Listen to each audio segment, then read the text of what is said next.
Suara desahan tertahan di balik pintu ruang rapat itu membuat Sarah terpaku.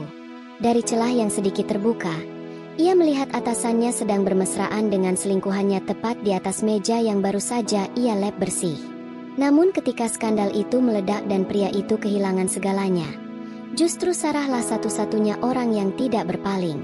Bagaimana seorang cleaning service menjadi saksi kehancuran pria yang dulu meremehkannya? Inilah kisah Sarah menghadapi dunia yang penuh kepalsuan. Halo semuanya, selamat datang kembali di saluran pencerita kehidupan. Sebelum kita masuk lebih dalam ke rahasia besar di balik pintu kantor ini, pastikan teman-teman sudah menekan tombol subscribe agar tidak ketinggalan cerita emosional lainnya. Dan silakan tulis di kolom komentar ya kalian sedang menonton dari kota mana sekarang. Baiklah, mari kita ikuti perjalanan Sarah dalam menghadapi kenyataan pahit di balik dinding kaca gedung pencakar langit Jakarta.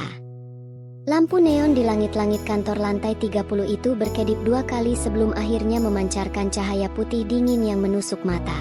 Di jam 11 malam, gedung ini bukan lagi tempat bagi kesibukan korporat yang bising, melainkan sebuah labirin kaca yang sunyi dan hampa. Sarah menyeret ember plastik birunya dengan gerakan yang lambat dan terukur. Suara roda ember yang berdecit pelan di atas lantai marmer menjadi satu-satunya melodi yang menemani langkahnya. Ia adalah seorang wanita berusia 32 tahun yang kecantikannya tertutup oleh lapisan kelelahan yang permanen. Kulit kuning langsatnya tampak pucat di bawah siraman lampu elektrik, dan rambut hitamnya diikat seadanya, menyisakan helai-helai halus yang basah karena keringat di tengkuknya. Seragam biru mudanya yang bertuliskan nama Sarah di dada kiri tampak sedikit kebesaran, seolah mencerminkan tubuhnya yang kian hari kian kurus karena beban hidup yang tidak pernah berhenti menuntut. Ia berhenti di depan pintu ruang rapat utama yang megah. Pintu kayu jati itu terasa dingin saat disentuhnya. Sarah menarik napas dalam, membiarkan aroma cairan pembersih lantai yang tajam dan steril memenuhi paru-parunya. Baginya, bau kimia ini adalah bau kejujuran, sesuatu yang membersihkan segala jejak palsu dari orang-orang yang hanya hadir di sini untuk bersandiwara. Saat pintu terbuka, aroma lain menyeruak masuk ke indera penciumannya. Ada bau parfum mahal yang masih tertinggal di udara, beradu dengan aroma tipis minuman beralkohol dan bau pengap dari ruangan yang tertutup rapat selama berjam-jam.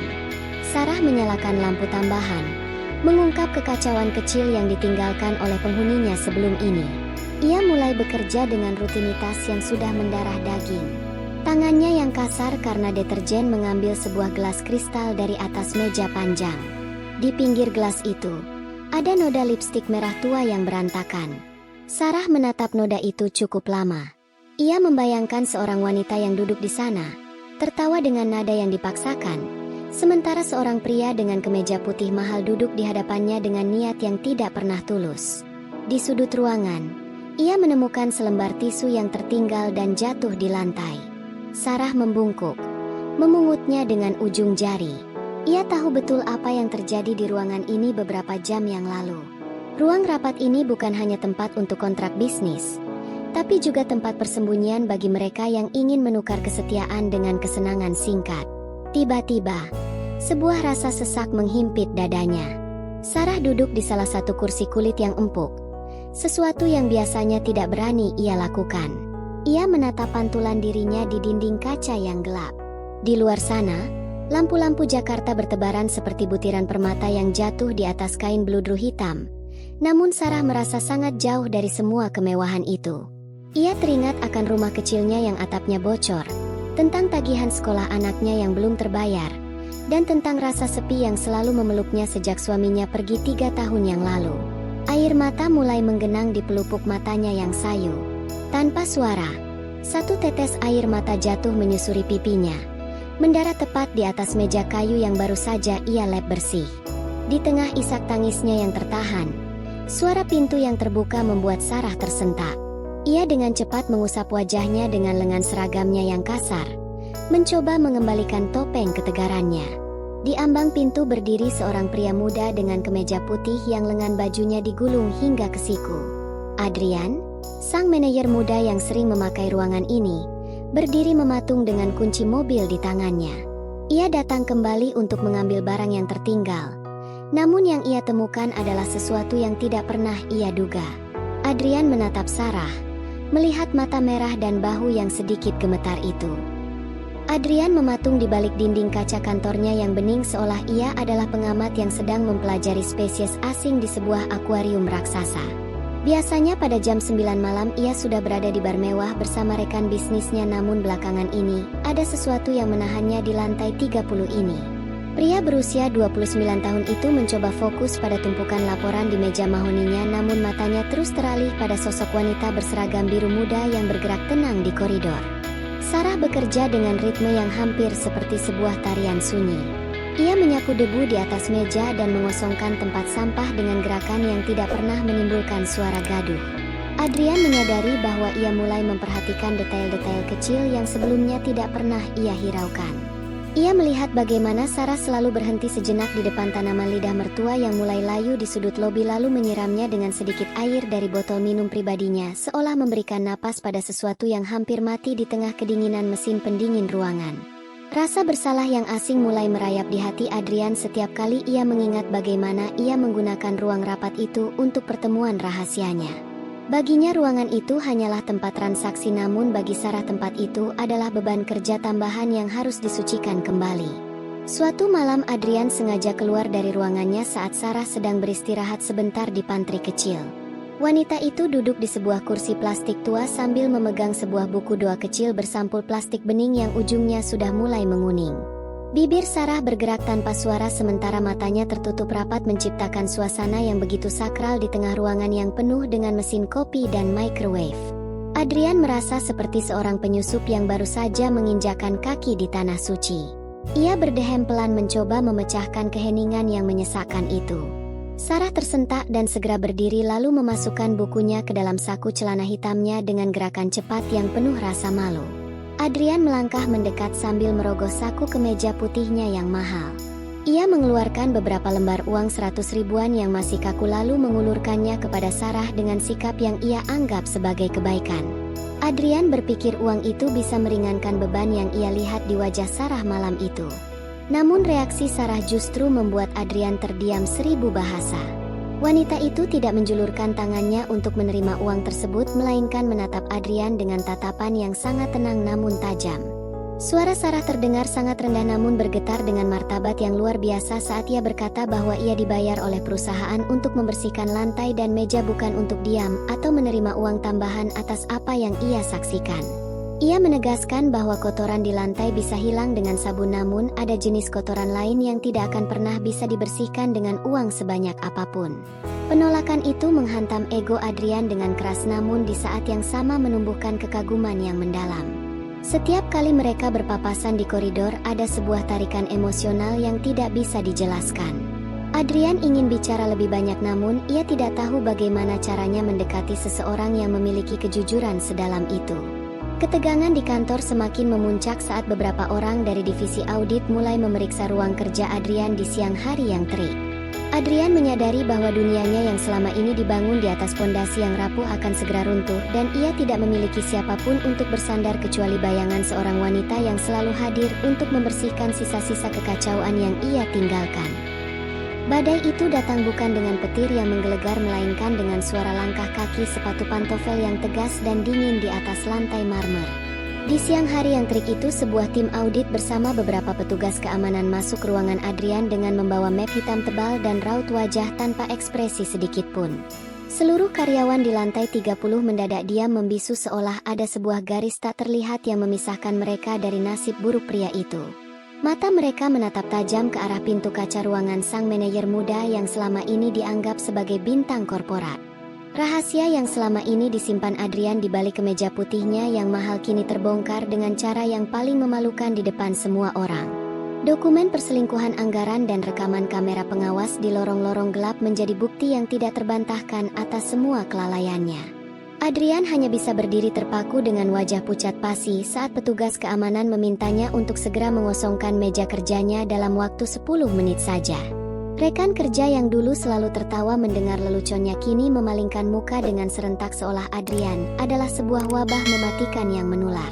Tidak ada kata perpisahan, tidak ada jabat tangan terakhir, dan tidak ada satupun dukungan yang tersisa.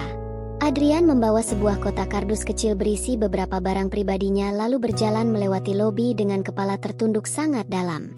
Ia merasa setiap pasang mata di gedung tinggi itu sedang menelanjanginya, memperlihatkan setiap noda hitam di hatinya yang selama ini ia tutupi dengan parfum mahal. Malam harinya saat hujan badai mulai mengguyur kota Jakarta dengan sangat ganas, Adrian kembali ke gedung itu sebagai seorang asing yang tidak lagi memiliki arah tujuan. Kakinya seolah menuntunnya kembali ke ruang rapat utama tempat semua kekacauan emosional ini bermula. Adrian duduk di atas lantai di pojok ruangan sambil memeluk lututnya sendiri di tengah keheningan yang menyesakkan dada. Ia merasa dunianya sudah berakhir sepenuhnya. Karirnya hancur berantakan. Nama baik keluarganya ternoda hebat. Dan ia menyadari bahwa ia tidak memiliki satupun orang untuk sekadar mendengarkan keluh kesahnya. Tiba-tiba terdengar suara decit roda ember yang sangat ia kenal memecah kesunyian ruangan itu. Pintu ruangan terbuka perlahan membiarkan cahaya kuning dari koridor masuk dan membelah kegelapan yang menyelimuti Adrian. Sarah berdiri di ambang pintu dengan seragam biru mudanya yang khas meski jam kerja resminya sudah hampir usai. Ia tidak terlihat terkejut sama sekali saat melihat Adrian yang duduk hancur di atas lantai marmer yang dingin. Sarah hanya melangkah masuk dengan sangat tenang, meletakkan embernya di dekat pintu lalu mulai menyiapkan kain pelnya dengan gerakan yang penuh kesabaran. Sarah mulai menggosok lantai marmer yang sedikit berdebu itu dengan gerakan yang monoton namun terasa sangat menenangkan bagi siapapun yang mendengarnya.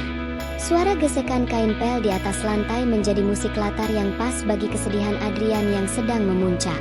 Pria itu menyadari sebuah kontras yang sangat menyakitkan di dalam hatinya. Saat ia yang memiliki segalanya justru hancur hanya karena kehilangan jabatan, sementara Sarah yang tidak memiliki apa-apa tetap berdiri kokoh dengan martabatnya yang murni tanpa perlu berpura-pura.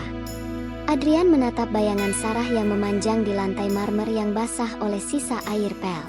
Di bawah temaram lampu koridor yang menyusup masuk melalui celah pintu yang terbuka, wajah wanita itu tampak seperti sebuah potret lama yang penuh dengan cerita tentang ketabahan yang sunyi. "Kenapa kamu tidak ikut memaki saya seperti yang lain?" tanya Adrian dengan suara yang terdengar sangat asing di telinganya sendiri. Suara yang serak dan penuh dengan nada kehancuran. Pria itu menatap sepatunya yang mahal namun kini terlihat kusam tertutup debu kegagalan. Sarah tidak segera memberikan jawaban atas pertanyaan yang penuh dengan luka itu. Ia membungkuk perlahan untuk memeras kain pelnya ke dalam ember plastik biru yang sudah tua, menciptakan suara kecipak air yang terdengar sangat nyata dan jujur. Setelah kain pel itu dirasanya cukup kesat, ia kembali mengusapkannya ke lantai dengan sebuah gerakan searah yang sangat hati-hati. Sarah berkata dengan nada bicara yang sangat tenang bahwa ia sudah terlalu sering melihat apa yang sebenarnya dibuang oleh orang-orang hebat di ruangan mewah ini setiap harinya. Ia bercerita bahwa ia sering menemukan janji yang dikhianati di bawah meja rapat dan harga diri yang sengaja ditukar demi sebuah jabatan yang fana. Bagi Sarah, sosok Adrian yang sedang terduduk lesu di sudut ruangan itu bukanlah seorang manajer yang gagal total, melainkan hanyalah seorang manusia biasa yang akhirnya harus berani berhadapan dengan cermin kejujurannya sendiri tanpa ada lagi topeng yang menghalangi. Sarah kemudian menegakkan punggungnya yang tampak lelah namun tetap kokoh, menatap Adrian tepat di matanya yang merah karena menahan tangis. Sarah berujar dengan suara lembut bahwa ia sudah sangat terbiasa membersihkan sisa kotoran manusia setiap malam di gedung pencakar langit ini. Ia menjelaskan bahwa noda kopi yang tumpah atau sisa makanan yang berceceran di lantai bisa hilang hanya dengan satu kali usap sabun deterjen. Namun noda yang menempel sangat dalam di batin manusia membutuhkan sesuatu yang jauh lebih kuat. Ia mengatakan bahwa segala kekotoran di dalam hati hanya bisa luntur lewat sebuah keberanian yang besar untuk mengakui kesalahan dan kerelaan yang tulus untuk melepaskan beban kepalsuan.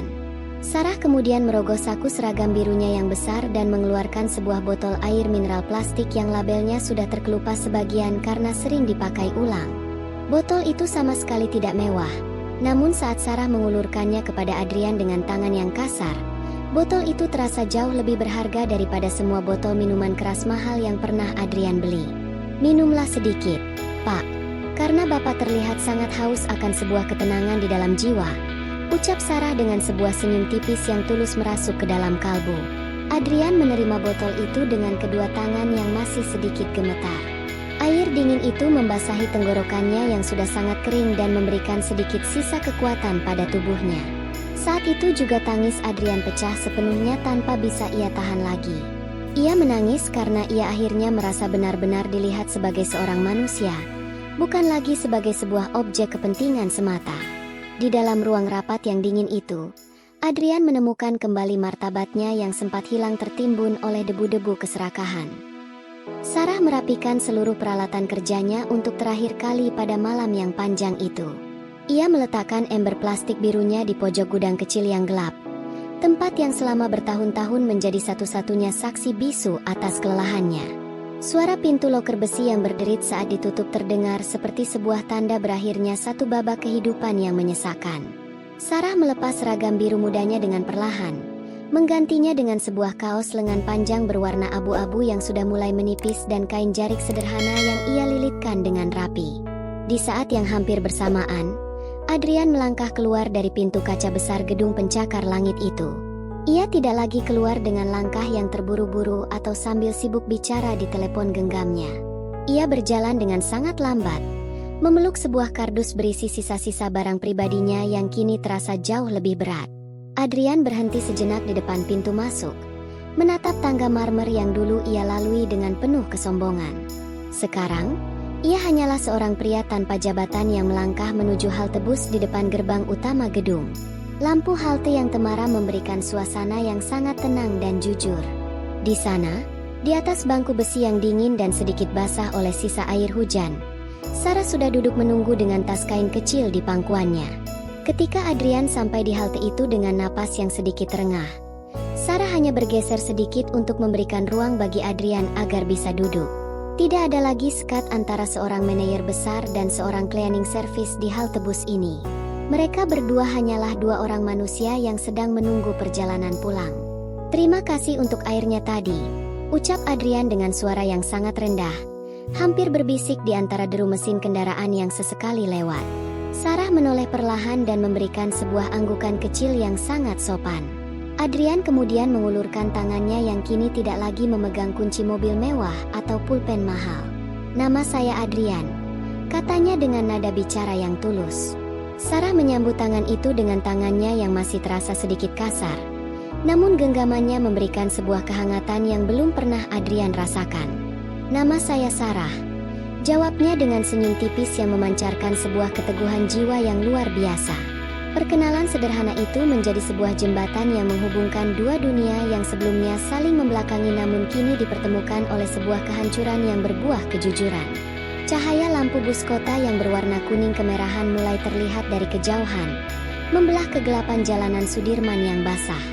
Saat bus itu berhenti tepat di depan halte, mereka berdua berdiri secara serentak dengan tekad baru yang terlihat jelas.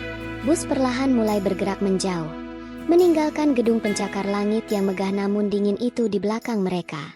Di dalam bus yang remang-remang itu, mereka mulai bicara tentang hal-hal kecil, tentang aroma tanah setelah hujan dan tentang harapan-harapan sederhana yang tidak lagi diukur dengan materi. Perjalanan ini menandai sebuah awal di mana martabat bukan lagi dicari di atas meja rapat melainkan ditemukan di dalam ketulusan hati sesama manusia yang berani melepaskan segala kepalsuan dunia. Kisah Sarah dan Adrian berakhir dengan langkah tenang menuju halte bus, meninggalkan kemegahan yang dulu dipenuhi kebohongan. Di atas kursi bus yang keras, mereka akhirnya menemukan kejujuran yang terasa jauh lebih nyaman dan tulus daripada kemeja mahal maupun jabatan tinggi manapun yang pernah Adrian miliki. Hikmah dari cerita ini adalah bahwa setinggi apapun jabatan seseorang, nilai dirinya tetap ditentukan oleh kejujuran hatinya, dan orang yang paling sering kita remehkan bisa jadi adalah satu-satunya tangan yang mau menolong saat kita jatuh ke titik terendah. Cerita ini sepenuhnya fiktif namun kami susun serealistis mungkin agar kita semua bisa mengambil pelajaran berharga tentang kemanusiaan. Terima kasih banyak telah menonton hingga selesai. Jangan lupa bagikan pendapat kalian di komentar tentang bagian mana yang paling menyentuh hati. Tekan like jika kalian menyukainya. Dan pastikan sudah subscribe ya. Sampai jumpa di kisah bermakna berikutnya.